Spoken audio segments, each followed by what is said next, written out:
All right, mamukase. Ndaona video ya Passion Java. Ari kutaura zvaasinganzwisisi, ari kutaura ma-issues asingatombonzwisisi. And I want to warn you, Passion Java. Wakutambira kunonyudza. Inini ndine pfungwa dzakasiyana nedzako. Brain-wise, I am 20,000 wiser than you. Ndine mari yakawanda kupfuura yako. Ndine ma-connections muno muZimbabwe macho akapfuura ako. Usataure zvinhu zvausinganzwisisi, wakutambira kunonyudza. Izvi zvasiyana nemadrama amunoita pa-social media. You are talking about an organization that's employing thousands of people. You are talking about an organization iri kuincrease GDP yenyika. Uri kutaura nezveorganization iri kuzivikanwa kunze kwenyika kuti iri kubva kuZimbabwe, iri kumiririra nyika. Nezero Passion NaMudiwa vakandifonera nechinyaya chavo chavakutanga kutamba nacho pa-social media.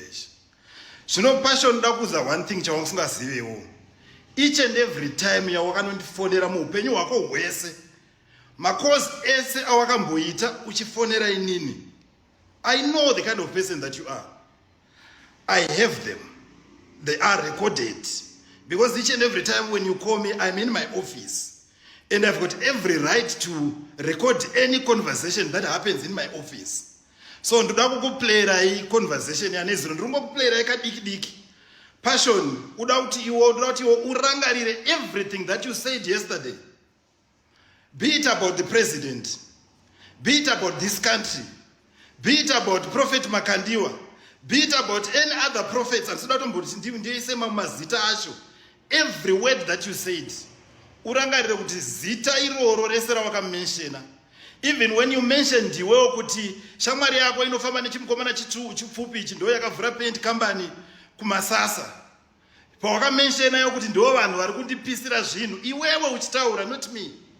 And remember, I've got everything recorded. Just to prove to you that everything is recorded, I will play my recordings, some of them. And futi Passion ndakuza chokwadi.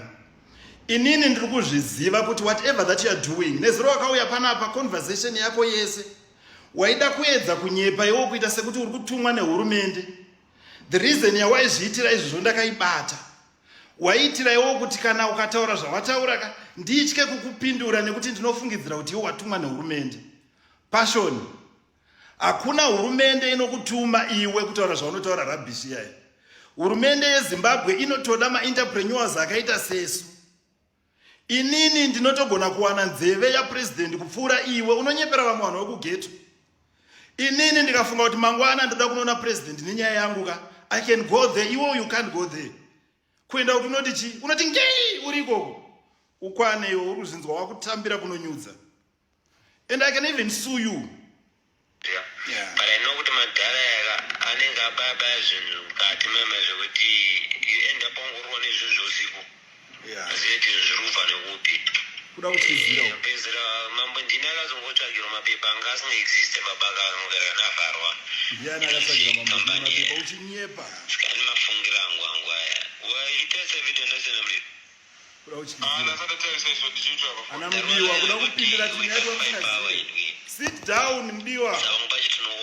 Sit down. Wakupindwa munyaya dzavasingaziveni. But akazotambura musoro because power release. Power release. Kuda kuchizira kuita kuti maybe mutarisi ukataura zvaunoda kutaura unogona kudimburwa musoro rasta.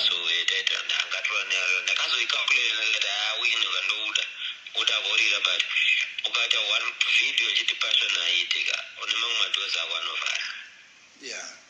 Tinoona kurira but apana munhu anokauzi kunzi Java akadai muprotect mudai saka mafungira angu vamutarisa anondichengeta chikwereti chamari muchazondisendera breakdown cheche usati wandipa chikwereti changu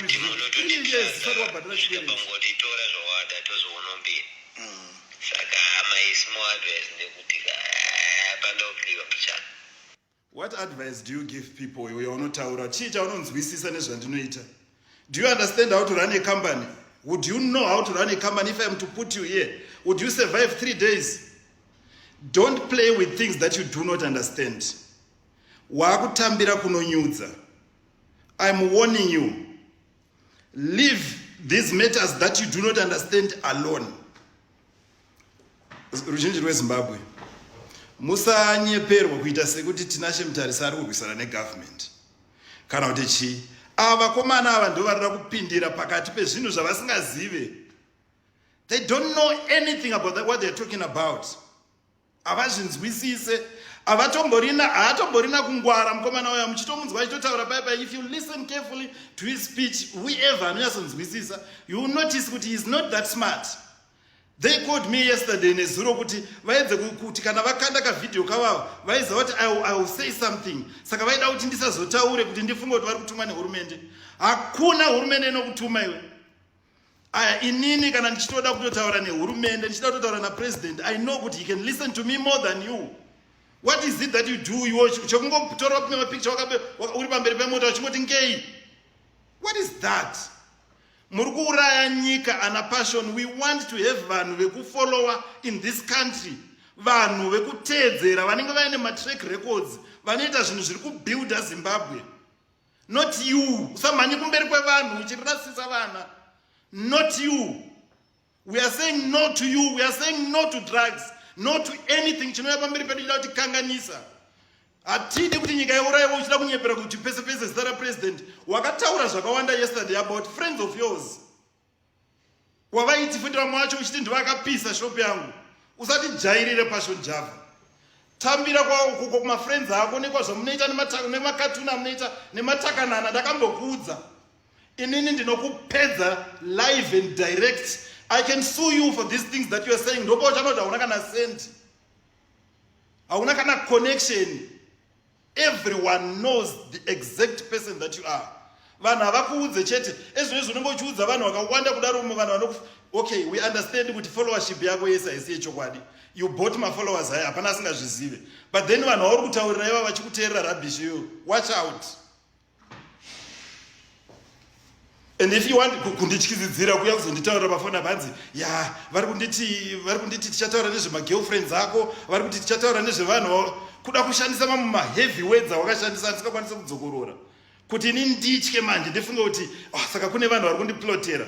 Hakuna kana mumwe munhu ari behind you, not even one single person. I know kuti it's just you, iwewe. Hauna kana mumwe munhu hanzi inini I can call the president anytime achindidaira. Iwewe achitaura kuti chiinewe. What would the president say to you? Genyi! Rasta. Makutambira kunonyudza.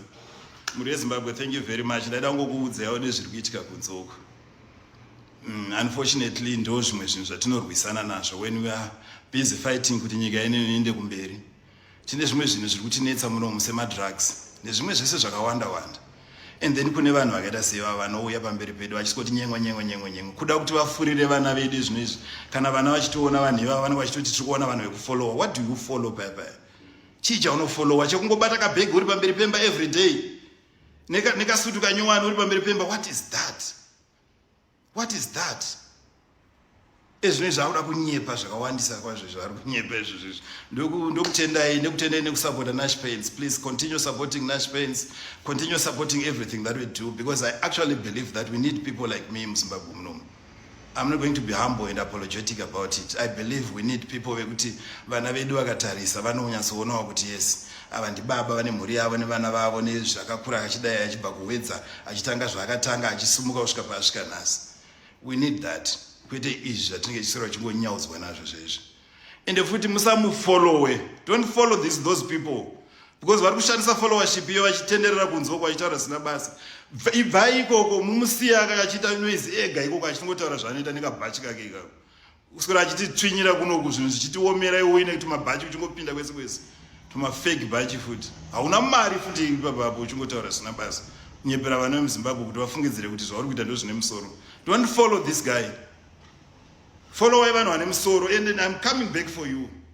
Sorry, henyu ndazongotaura.